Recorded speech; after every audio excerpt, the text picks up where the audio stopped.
Hi there, I am MisterBo, and Gotham Knights has now been officially revealed. It's not Batman Gotham Knights or anything like that, it is simply just Gotham Knights. And it doesn't take place in the Arkhamverse. This is a brand new universe they are creating. We don't currently know at the time of making this whether it ties into the Suicide Squad game being made by Rocksteady, but I'm sure we'll learn that later today when they finally reveal that game as well. Now we have a 4-minute trailer as well as 7 minutes of gameplay, so we're going to be taking a look at that in this video. I'm sure there's going to be a ton of little Easter eggs and stuff hidden throughout the trailer as well as the gameplay, but this video we're focusing on just the new information and details that were given out about this game. So the big thing to note here is Batman, Bruce Wayne, is dead, and so is Commissioner Jim Gordon. Now you may be asking yourself, well, with Batman dead, who do we play as in this game? Well, we play as 4 different characters, and that includes Nightwing, Batgirl, Robin, and Red Hood.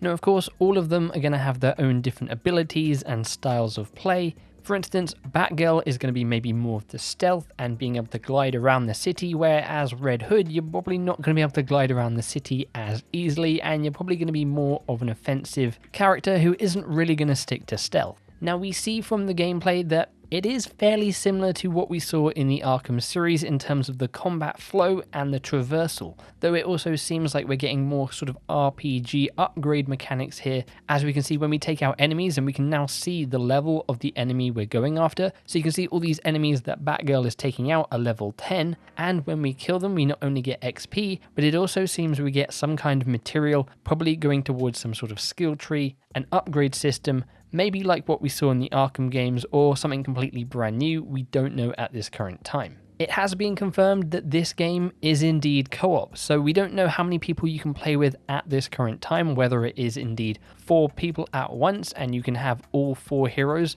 playing together, or if it's maybe just 2-player co-op and then you flick between different characters when you want. It does seem like, however, though, if you are just playing on your own in single player, the other characters are going to be coming along with you as AI. One thing we do see making a return from the Arkham games is tag teaming finishers. So we see a bit of combat here where Batgirl is taking down an enemy, holds him still, and then Robin comes in for the finisher. So that's awesome to see. Again, that was present in the Arkham Knight game with Nightwing and Robin being able to do finishes when you play as them. So that is a nice little feature. Now, if you played Arkham Knight, you will know that one of the main ways to traverse through the city was, of course, in the Batmobile. Well, it seems like the Batmobile doesn't feature in Gotham Knights, but instead, you're going to be using Bat bikes. Now, this is something that has been long rumored ever since we heard that they were going to be doing a Damian Wayne game. That then got cancelled, but it seems like they brought that aspect into Gotham Knights, so you are going to be able to get through the city fairly quickly if you aren't playing as someone again like Batgirl who can just sort of glide around the city at their will. WB Montreal's makes a point to say that this is a living and breathing Gotham, and we see that in the gameplay. At long last, we have NPCs roaming around Gotham. Now, we don't really know what the extent of this is going to be when we play, whether it's just in missions or when we're free roaming around the city. Are we going to be seeing just NPCs going about their normal day or night? Again, we don't know, but it is an awesome thing to see because it's what people have been wanting ever since Arkham City. I would also assume that the living and breathing Gotham takes into consideration maybe random events, similar to again what we saw in Arkham Knight. You would have random thugs in the city trying to maybe loot somewhere or take someone hostage, and you could intervene. It seems like we might be seeing a lot more of that kind of aspect of gameplay in Gotham Knights. Now, the big thing that I haven't actually talked about is who maybe the main villains of this game are going to be. We get a few characters confirmed to us, so we're going to be seeing Mr. Freeze, and we actually get a glimpse of a boss fight with Mr. Freeze, and because they're showing us this Mr. Freeze boss fight and sort of level, I'd assume this is pretty early on in the game. But the main threat seems to be the Court of Owls. We see a nice little teaser of the Court of Owls as well as Talon. However, near the end of the segment that they showed on DC Fandom, WB Games said there's actually a mystery that is bigger than the Court of Owls.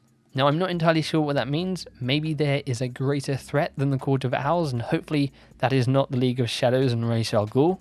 Maybe it ties into why Bruce decided to kill himself if he is indeed dead. I am very, very intrigued. We also got the confirmation of some friendly NPCs along the lines of Alfred as well as Montoya. Alfred seems to be back at the Belfry, which is probably going to act as the sort of main hub, as Bruce did destroy the Batcave when he killed himself, so it looks like we're going to be using the Belfry as sort of our hub of operation here, which I believe is the normal hub for the Gotham Knights when in the comics. Now the final bit of information is, when is this game coming out? We didn't get a release date, we just got a release time frame, and that is 2021. Now, because they did show us gameplay, and quite a lot of gameplay, I'd assume that this is maybe an early 2021 game.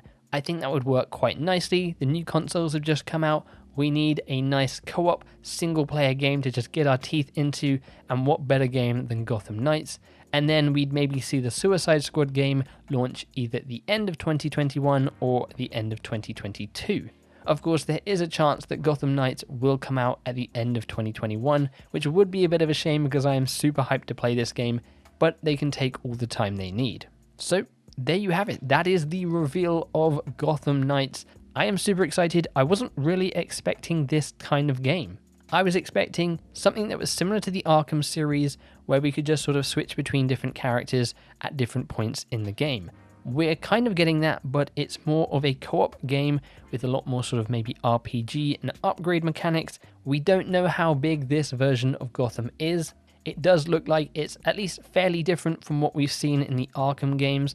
Because this is taking place in a different universe, that gives them a lot more flexibility to sort of change and twist Gotham City so it isn't as familiar as we might have seen in previous games.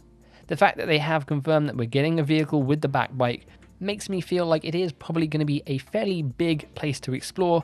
I'm hoping for something that is maybe just slightly bigger than the Gotham we saw in Arkham Knight. And that is all the information we got. Now, again, I'm sure there's tons of stuff hidden throughout the trailer as well as the gameplay, and I'm going to be taking a look and doing a separate video breaking down anything new that I can find or that gets pulled out.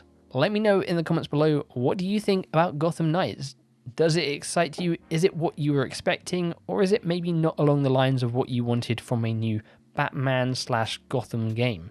If you did enjoy this video, then click that like button, and if you aren't already, then subscribe. I'm going to be making sure I cover a lot more of Gotham Knights leading up to the game's release, whenever that might be.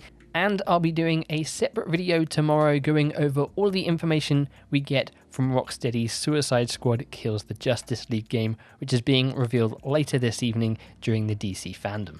Apart from all that though, if you'd like to stay up to date with myself, you can follow me over on Twitter at @IamMisterBo. Thank you very much for watching and for hanging out with me. I really do appreciate it. Hopefully I will see you in a future video, but as always, make sure you take care. Bye bye.